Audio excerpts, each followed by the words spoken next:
how do you explain Donald Trump?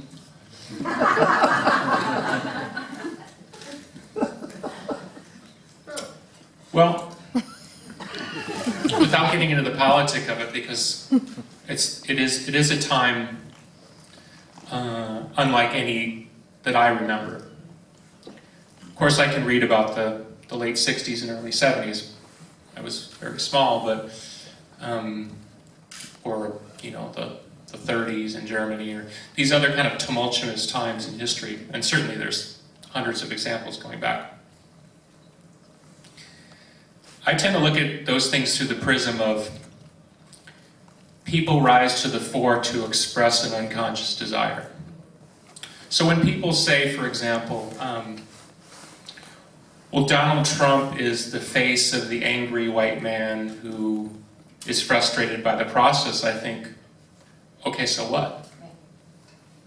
As is any other version of, if Gloria Steinem represented something about women's liberation, or, what I'm saying? It's like people rise to the fore as symbols.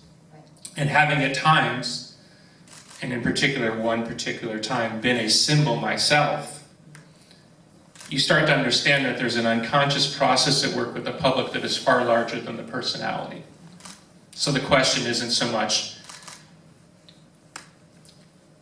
who Donald Trump is, but the world that made Donald Trump, and then by which particular prism you see a Donald Trump. Let me take somebody who's a little less politically a flashpoint at the moment, who's the person generally considered right now to be the second person behind Trump, which is Cruz. I remember watching Cruz on the floor of the Senate filibustering what would become Obamacare. I think he filibustered for 26 hours.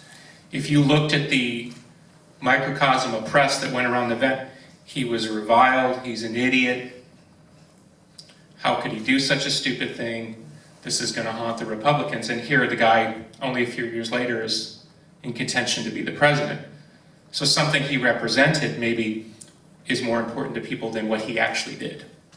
And so when you get into the public mind, it's more about symbolic representation, which is why oftentimes when you see Trump supporters questioned by mainstream media, they say, I don't give a shit about whether he's right or wrong, or it's what he represents. And so he's giving voice to that. So you could spend all day trying to figure out a personality, but you're actually looking the wrong direction. Right, because that happens in every generation, every decade probably. There's someone like a Trump that represents an idea. And look at who would have been considered politically appropriate in another time that would be considered a total racist today. Right. Or, or as the great producer Flood once said, one man's meat is another man's snare drum. It's a musical thing. But the point is what sounds like a snare drum to one person sounds like a thudding piece of meat to another. It's all in the eye of the beholder. So I tend to look at those things more through the prism of the machinations of the public discourse and the unexpressed desires.